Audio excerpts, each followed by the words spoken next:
समस्त को प्रभु जीशुंकर बहुमूल्य नाम बड़ा आंतरिक नमस्कार। ख्रीष्टर प्रिय भाई भाई मैंने आज साक्ष्य हूँ बहुत इंटरेस्टिंग, बहुत आग्रहजनक। कारण आज भिडियो आम जड़े लेडीज साक्ष्य शुणा। ए लेडीज जनक पुणी तंत्र साधना करुले, निजर गला काटिकी रक्त दौले काली को, निजर जंघ काटिकी निजर हाथ काटिकी से कौन करुले रक्त दौले। आउ काली कौन करुला यांक शरीर रक्त को खाऊला। आउ समान कौन करती जो काली चंडी चामुंडा जो मैंने थांती से रक्त खाई पूजारीर मनस्कामना पूरण करती। पूजारी जनक जो काम निमंते निज शरीर रक्त दे थाए। आ चंडी चामुंडा माने से कौन करती ए पूजारीर मनस्कामना को पूरण करती। से भल काम हो कि मंद काम हो परमेश्वर दृष्टि रे ताकू से पूरण करते। आ पूजक माने से स्वतंत्र पालन करते एमती चंडी मान को। आ से कौन करेंगे पूजा करेंगे छुरी नहीं कि निजर शरीर को क्षत विक्षत करेंगे एवं एमान शरीर जो रक्त बाहर देवादेवी माने भोजन करेंगे। माने केड़े माने केमितिका घटना आपन जगह चिंता करंतु। किंतु खुशीर विषय अटे आज भिडियो आम देखा सेमिति जन व्यक्ति ये पुणी पुरुष नुहे, ये जन लेडीज आउ ये किभली भावरे ये कौन करुले तंत्र साधना करुले। जन लेडीज जनक तंत्र साधना करुले। आउ से निजर गला काटिकी रक्त दौले। आ चंडी माने से माने खाऊले रक्त खाऊले। एमती अनेक साक्ष्य रही प्रिय बंधुगण। किंतु आपण ए साक्ष्य को थरे देखंतु। चलतु प्रिय बंधुगण मु आपन को ए साक्ष्य को मु सुनेबी आपन को। आपन डायरेक्ट ताहांक मुखर आपन सुनंतु से कि भली जने कौन थिले। से जने काली साधक किंतु परवर्ती मुहूर्त रे प्रभु जीशुख्रीष्ट विश्वास कले। एमती क्यों विषय तांको प्रभु जीशुख्रीष्ट आगक आकर्षित कला। चलंतु विलंब न करिकी आमे वीडियो को आमे माने आरंभ करिबा। भैया पंडित घराने से हूँ और मेरे पापा हमारे जन्म से बहुत पूजा पाठ होता है। और इतना होता है कि हमारे घर में पूजा पाठ से इतना खाना आ जाता था पड़ोसी में से कि हम खाना भी नहीं बनाते। ब्राह्मण है। हाँ, ब्राह्मण फैमिली से। और जब त्योहार होते थे तो खाना बनाने की हमें जरूरत नहीं पड़ती थी। कर्मकांड करने जाते होंगे। हाँ, कर्मकांड करने जाते थे और खाना हमारे घर इतना आता था कि हम हमारे पड़ोसी भी खाते थे। अच्छा। तो जैसे मैंने अपने पापा के घर में देखा पूजा पाठ होता है तो मैं भी उसी में ढल गई। उसमें ढलते मैं 12-13 साल की जो हुई ना, तो मेरी जो पूजा थी पाठ की इतनी बढ़ गई भक्ति। मैंने सोचा अगर जितना मेरे पापा करते हैं मैं उससे ज्यादा करूंगी। मुझे संसार से ऐसा हो गया था कि संसार अच्छा नहीं, अब प्रभु ही सब कुछ है। तो नवरात्र होते हुए पूरे रखती, कभी लोगों के जोड़े से रखती, हफ्ते में 4 व्रत रखती। और 4 व्रत रखने के बाद भी मेरे भैया पंडित कह रहे थे तेरे पर शुक्र भारी, शनिचर भारी, बृहस्पति भारी। ठीक है, सब करते। ज्योतिष भी करते थे। हाँ, ज्योतिष विद्या भी थे वो। सबके घर जाते थे। उसके बाद मैंने क्या करा, काफी समय के बाद अपने घर में कुंड बना लिया एक। मैं उसी में हवन करती थी। नहीं, उन्हें कैसे पता चला कि ये सारी चीजें आप पर भारी है? पंडित थे ना, वो खुद ही बताते थे। और भी बताते तेरे पर शुक्र है, तेरे पर शनिवार है। नहीं, उधर आपके जीवन में कष्ट चल रहा था, कोई प्रॉब्लम चल रही थी, इसलिए कि आपने आपसे ही बोल दिया? थोड़ा था मेरे जीवन में। अच्छा, ठीक है। परेशानी थी मेरे जीवन में, तब वो बताते थे कि ऐसा ऐसा कर लेना। ये ठीक है। मैंने घर में एक हवन बनाया और उसमें ही हवन जो भी होता था हवन सामग्री छोड़ दी थी उसमें। उसके बाद ऐसे चलता रहा। तो मैंने सोचा कि मैं मंदिर में जाके मैंने देखा टीवी में देखा कि गर्दन काट के चढ़ा देते हैं तो परमेश्वर खुश हो जाते हैं। अच्छा, तो मैंने सोचा मतलब वो मैं ईश्वर खुश हो जाते हैं जिनकी आप उपासना करते हैं। हाँ उपासना करते हैं। तो नवरात्रि का समय था, मैंने बहुत बड़ी संडासी ली एक, अच्छा, और उसे छिपा के अपने साथ में रख के ले गई मैं मंदिर में। अच्छा, तो मैंने कहा यहाँ पे अगर कोई नहीं होगा तब मैं अपनी गर्दन काट के अपनी गर्दन काट के आप चढ़ाने वाली? हाँ अपनी गर्दन काट के मैं चढ़ाने वाली थी। मैं सारा दिन वहीं बैठी रही कि ये सब हटे, क्योंकि ऐसे गर्दन काट के चढ़ाना आत्महत्या है ना, ये भी पता था आत्महत्या है। पर मैं सोचने में प्रभु ये को आप खुश हासिल क्या करूं। करना चाहते थे गर्दन काट के अपनी चढ़? हासिल में ये करना चाहती प्रभु खुश हो, मेरे से बातें करें। कौन सा प्रभु? काली थी, काली माता को खुश करना चाहते थे खुश आप? करना चाहती थी मैं अच्छा, कि ये खुश हो जाएं और मुझे कुछ दें अपनी तरफ जब से। गर्दन ही कट गई तो मिल के क्या फायदा आपको कुछ? ये मैंने देखा था ना अक्सर के टीवी में देखा था, जुड़ जाती है अच्छा, गर्दन वापस जुड़ जाती है ये? वापस जुड़ जाती है। मेरी सोच देख के ऐसी हो गई जैसे दिल्ली में एक ऐसा केस हुआ था, वहां पर एक पूरी फैमिली इसी देवताओं को खुश करने के लिए पूरी की पूरी फैमिली ने खुदकुशी कर ली थी फांसी लगाकर। बहुत केस फेमस हुआ था वो। तो भैया जी मैं 2 दिन गई। 2 दिन जाने के बाद वहाँ भीड़ कमी हुई, फिर मेरा माइंड बदल गया, मैं फिर गई नहीं, क्योंकि 2 दिन से भीड़, अब मैंने नहीं जाना वहाँ पर। मेरी सोच बदल गई। सोच बदलने के बाद काफी समय के बाद मेरी शादी हो जाती है। उसके बाद मैंने हनुमान चालीसा करा। अच्छा, हनुमान चालीसा करा, नीचे लेटना, उबला हुआ खाना खाना, किसी के घर नहीं जाना। और उससे पहले मैं मेहंदीपुर होके आई। मेहंदीपुर में जैसे मैंने मंदिर में एंट्री करी, 2 बंदर मेरे यहाँ बैठ गए, अच्छा। बड़े तकड़े तगड़े। अच्छा। तो जो मेरे साथ में गए वो खुश हो गए, कह रहे हनुमान जी तुम्हारे ऊपर आके बैठ गए। मैंने ऐसा भी क्या कि हनुमान जी मेरे ऊपर आके बैठ गए? नहीं, ये भी अच्छी खुशखबरी की बात है। उसके बाद मैं घर आ गई। घर आने के बाद 40 दिन के बाद मैंने हनुमान चालीसा करने के बाद मेरे 8-10 बोतलें लगी। क्या? वो कमजोरी ग्लूकोज की? ग्लूकोज की हाँ। इतनी कमजोरी हो गई। मैंने सोचा ये तो बड़ी बेकार बात है, एक तो मैं इन्हें मनाने में लग रही नहीं, हूँ। मतलब आपने उपवास किए थे? हाँ उपवास 40 दिन के? 40 दिन उपवास किए, उन्हें बनाने के लिए, खुद प्रसन्न करने के लिए मैंने किया। उसके बाद मेरे ही 8-10 बोतलें लग गई। बोतलें लग गई। तो मैं बिल्कुल यहाँ खाट पर से मैं एक लग बात गई। आपको बताना चाहता हूँ कि जब मैं अगर नया विश्वास किया था, मैंने नया विश्वासी था मैं, तब मुझे पता चला उपवास के बारे में। और मैंने दिन रात के 11 उपवास रखे थे। रात को खाना नहीं खाना, दिन को भी नहीं खाना, रात को भी नहीं खाना, दिन रात के 11 उपवास रखे थे। और उपवासों के साथ ही साथ मैं काम पर भी जाता था, घर भी आता था, और एक पैसे की कमजोरी मेरे ऊपर नहीं आई। ये परमेश्वर की सामर्थ है ना। लेकिन आपको वो सामर्थ नहीं मिली जब आपने हनुमान के लिए उपवास। हनुमान के लिए किया। उसके बाद शादी होने के बाद मैंने सोचा ये ऐसे खुश नहीं होंगे। दीपक में जोत रख के जलाते हैं, हाँ। तो अपने हाथ पे जलाती।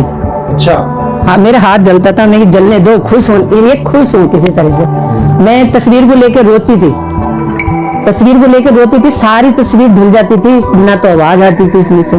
देखने में तो बहुत सुंदर लगती थी, उसकी आंख भी है, नाक भी है, मैं कि कुछ तो बोलेगी, कुछ तो कुछ देगी।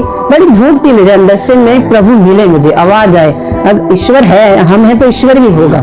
है ढूंढते ढूंढते ढूंढते कुछ हासिल नहीं हुआ। उसके बाद ऐसा हुआ कि मेरा जो मुझे ना इन्फेक्शन हो गया। अच्छा, मेरे बच्चेदानी में इन्फेक्शन हो गया अचानक से, मुझे वीकनेस आने लगी, वीकनेस आने इस टाइम लगी। तक आपकी एज कितनी थी? मेरी एज थी कम से कम 20 साल, 20 साल। 18-20 साल। ठीक है। 16 साल की तो मेरी शादी हो गई थी। युवावस्था। अच्छा, 16 साल की मेरे पापा ने शादी कर दी थी। अच्छा, 16 साल के बाद 6-7 साल के बाद ये सब काम करने के बाद ये मुझे परेशानी हुई। भक्ति करने के बाद? भक्ति करने के बाद इतनी भक्ति करी, मेरी भक्ति को देख के पापा कहते थे इसे ना व्हाइट कपड़े पहनाओ और मंदिर में बिठाओ। अच्छा, मैं मंदिर धो के आती थी सुबह 4 बजे, जाती अंधेरे अंधेरे मंदिर धोया वहां पे और आ जाती थी। अब चला पापा को पता, पापा बोले ऐसे करो इसे वहीं बिठाओ, कपड़े व्हाइट पहना के। ये तो हमसे भी आगे निकल गई। तो मैं मंदिर धोने गई एक दिन ना, तो एक इतना बड़ा सांप ऊपर से नीचे गिरा। तो असली मतलब सांप? हाँ असली सांप में दिलेर भी बहुत थी। अच्छा। मैंने ना उसे वो मूर्ति के पीछे चला गया। अच्छा। मैंने सोचा मूर्ति हटा हटा के देखो देखो है क्या है वाकई में। तो वो करे अरे तुझे शंकर भगवान के दर्शन हो गए, सांप गिर गया तो जंगल में हनुमान और सांप में शंकर भगवान। तो मैं बताइए मूर्ति हटा के देखा मैंने कि यहाँ तो कुछ भी नहीं है। डरती नहीं थी मैं शुरू से। और हमारे घर में मेरी जो भाभी की बहन थी उनके ऊपर जिन्न आता था। अच्छा, जिन्न आता था तो मैंने उन्हें पकड़ के नहीं कहाँ भी जागा तू छोड़ती नहीं, तो पूरी ताकत लगाता था जिन्न। मैं भी उसे छोड़ती नहीं, मैं भी जिद्दी थी, मैं कि तू इसे लेके नहीं जा सकता। जबकि मैं प्रभु भी नहीं जानती थी, फिर भी इतनी वो रखती थी मैं ले नहीं जा। कोई नहीं सोता था डर के मारी, मेरी भाभी भी नहीं सोती थी, मैं सुनगी देख वाला इसे कैसे परेशान करेगा। उसके बाद जब शादी होने के बाद मेरे गर्भ से घाव हो गए, धीरे धीरे धीरे धीरे मैं पतंजलि से दवाई लाई, वहाँ हमारे बिजनौर के साइड में भंडावर है, वहाँ से दवाई ली, गांव की दवाई ली, पतंजलि से दवाई लाई, काशीपुर से दवाई ली, बिजनौर से दवाई ली, सब जगह से दवाई खाई मैंने। तो डॉक्टर ने ये कहा था कि ये आप कंटिन्यू दवाई तो खाते रहोगे पर आप ठीक नहीं हो। अच्छा। हाँ, और आप मेरा ब्लड बनना बंद हो गया। अच्छा। तो मुझे इतनी सारी बीमारी लग गई थी, इतनी बीमारी लग गई थी कि मैं सूख गई थी सारी। अच्छा। डॉक्टर कहता था किस किस चीज की दवाई देना है तुम्हें। अब डॉक्टर गोली तो दे सकता है ना, इस हम बता रहे हैं इसकी ये गोली, इसकी ये गोली। इतना बड़ा बैग मेरा पूरा फुल, एक एक घंटे के बाद दुनिया खाती थी खाना, मैं खाती थी दवाई। और मेरी कंडीशन इतनी खराब हो गई थी कि मुझसे चलना भारी हो गया। इन सारी दवाई खा खा के, और मेरे बच्चे छोटे थे, मुझसे 5 मिनट में बैठा जाता था कि मैं अपने बच्चों को खाना बना के खिला दूं। मैं अंदर से रोती थी, लेकिन बता मेरे बच्चे छोटे कौन करके खिला रहे हैं।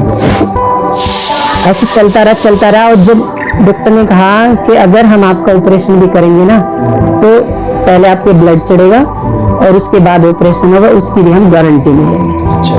तो मुझे मुल्लों के पास लेके गए, पंडित और भी हमसे बड़े पंडित थे उनके पास लेके गए। यहाँ चैती के लिए प्रसाद बोल दिया, जहार दीवान का प्रसाद बोल दिया। मैं जितने भी मुल्ला मौलवी पंडित जितने भगवान थे सबके पास लेके गए। अच्छा। ऐसा कोई नहीं छोड़ा जहाँ लेके नहीं गए। पर उधर से मुझे कुछ नहीं मिल रहा था। मेरी सेहत और ज्यादा और डाउन। मैंने इतनी भक्ति करी, इतनी श्रद्धा से करी, ईश्वर भगवान, मुझे कुछ नहीं मिला। यहाँ तक कि गर्दन भी काटने को तैयार, हाथ पे बत्ती भी जलाने को तैयार, हाथ जल रहा फिर भी कुछ नहीं मिल रहा।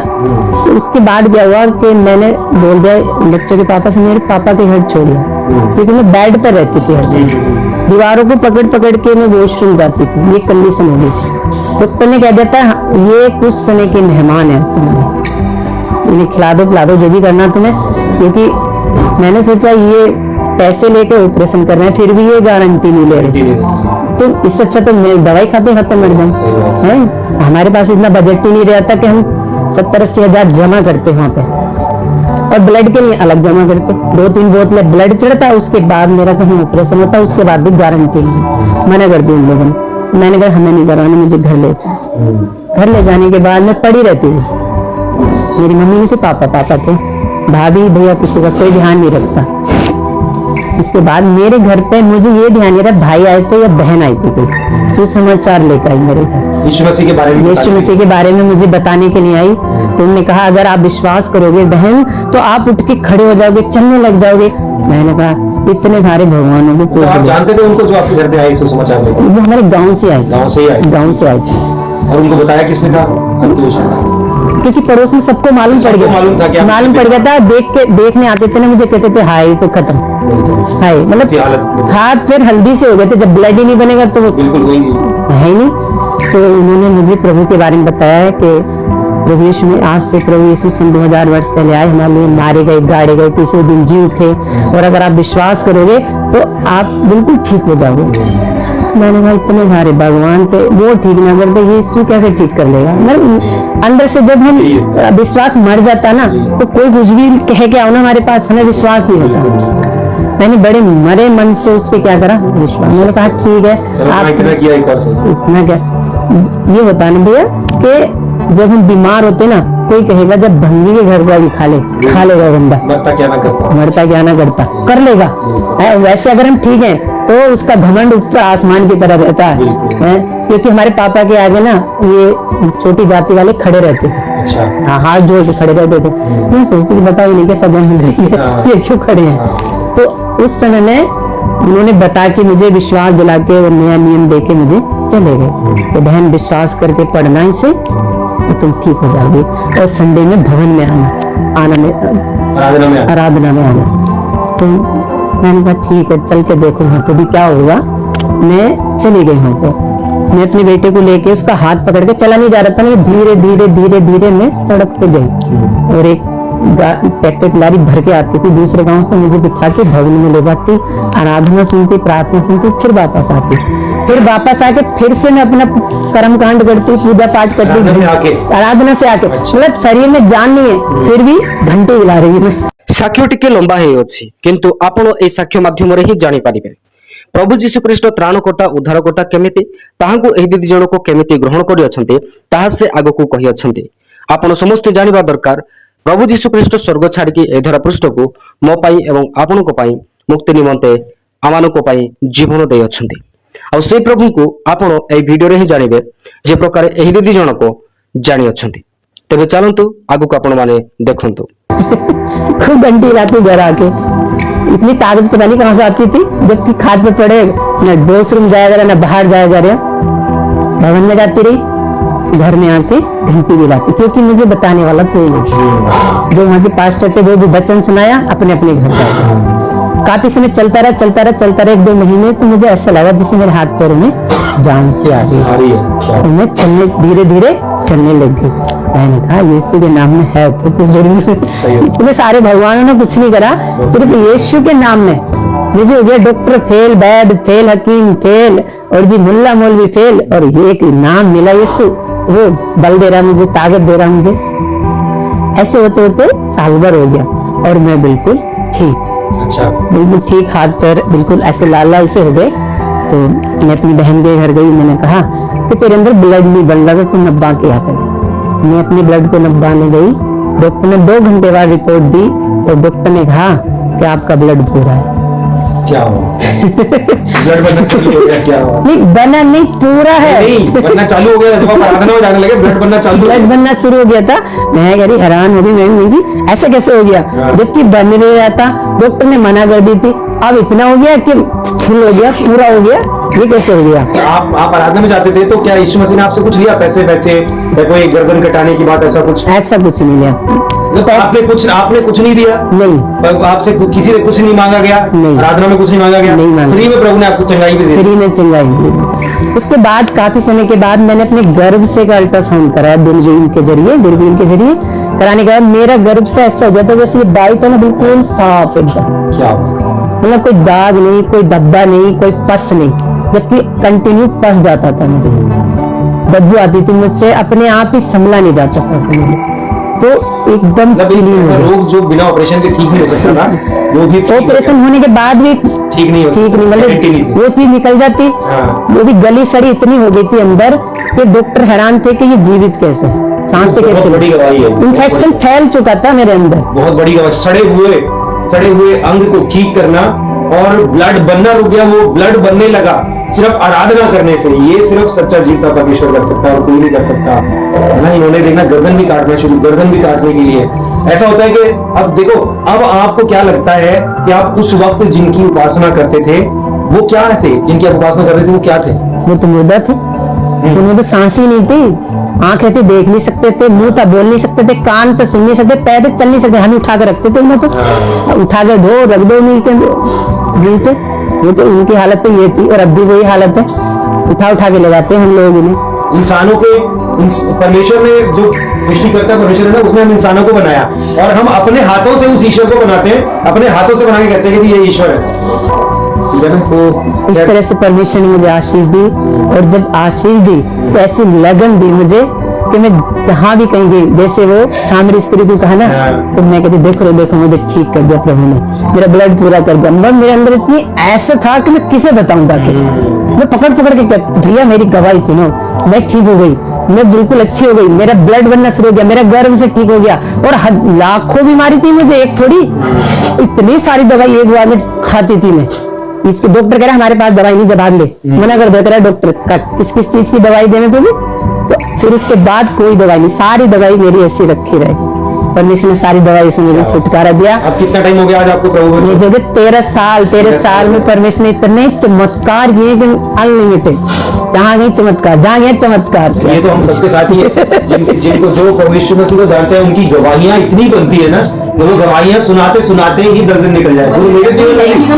मेरे जीवन में भी इतनी गवाहियां हैं कि अगर मैं सुनाने लगूं तो पता नहीं कितना टाइम निकल जाए। वही सिस्टर के साथ है। तो ये फर्क है एक सच्चे परमेश्वर की उपासना करने में और हाथ के बनाए हुए ईश्वर की उपासना करने में, है ना। एक जीव की गवाही हमारे बीच में है, इतनी जबरदस्त गवाही, इतनी जबरदस्त हीलिंग परमेश्वर ने इनके जीवन में की है।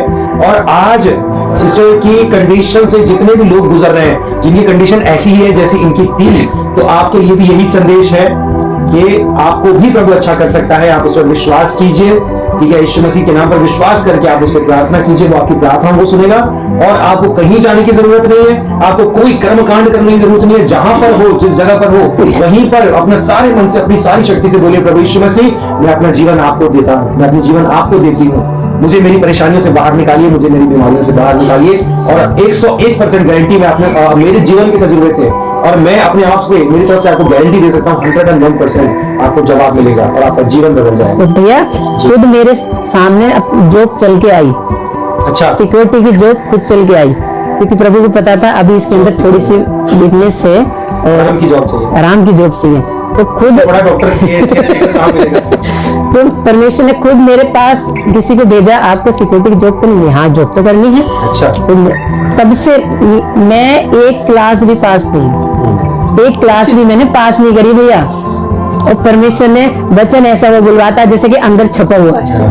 हाँ, और सिक्योरिटी की जॉब दे दी, जैसे पढ़े लिखे को नहीं मिल रही, मुझे अनपढ़ को मिल गई। अच्छा, आपने ये बात बोली तब जाके मुझे पता चला, वरना मुझे ऐसा यकीन नहीं आता पढ़े लिखे हो आप, अच्छे खासे पढ़े लिखे हो आप। नहीं भैया, देखने में लगती है पर मैं हूँ नहीं। पर मैं अंग्रेजी पढ़ लेती हूँ, संस्कृत पढ़ लेती हूँ, बाइबल पढ़ लेती हूँ, धड़ाधड़ बिना स्कूल जाए, बिना स्कूल जाए, लगन पीना मुझे। तो परमेश्वर नहीं कर सकता ये काम, सृष्टि में और कोई नहीं कर सकता है, मैं कह रहा हूँ। उसके बाद मुझे जॉब मिल गई। जॉब मिलने के बाद मेरे पापा बोले, क्योंकि मैं मैके में रहती हूँ, अच्छा, पापा बोले ऐसे कर बेटा, भैया भाभी किसी के नहीं होते, अपने अलग काम तो अपने रूम ले। हाँ। तो भैया मेरे पास कुछ नहीं था, अच्छा, एक बर्तन भी नहीं था, एक दड़ी भी नहीं थी मेरे पास। तब मैंने मांगा नहीं कुछ भी, मुझे मांगने की जरूरत ही नहीं पड़ी। मैं अपने उठा के 2-4 कपड़े और मेरे भाई ने 2-4 1-2 बर्तन देके, दाल देके, जा भैया तो जा अपने घर जहाँ तू रहना चाहिए। उसके बाद दड़ी भी आ गई, गैस चूल्हा भी आ गया, पंखा भी लग गया और मैं नीचे भी चढ़ के चटाई दड़ी नीचे सोती थी। 12 घंटे की जॉब करती, उसके बाद शाम को सुसमाचार लेके जाती क्या हुआ? और रात में पंखा जलती है। जब मुझे फैन नहीं मिला था ना, तो नीचे चींटे आते, मेरा बेटा नीचे सोता, मैं उसे भगाने लगती, उसकी हवा करती रहती थी और शाम को इकट्ठा करती, बैठो यहाँ को मेरे साथ प्रार्थना करो। जिस घर में गई मैं, ड्रिंक करते थे, मानते थे, मैंने विश्वास करो ये सब चला जाएगा आपका, पर मेरे साथ प्रार्थना करो बैठ के। आज वही भाभी भैया बिना ड्रिंक के इतने प्यार से रहते घर में, आनंद से रहते। जहां जहां मैं गई वहां चमत्कार ही करा।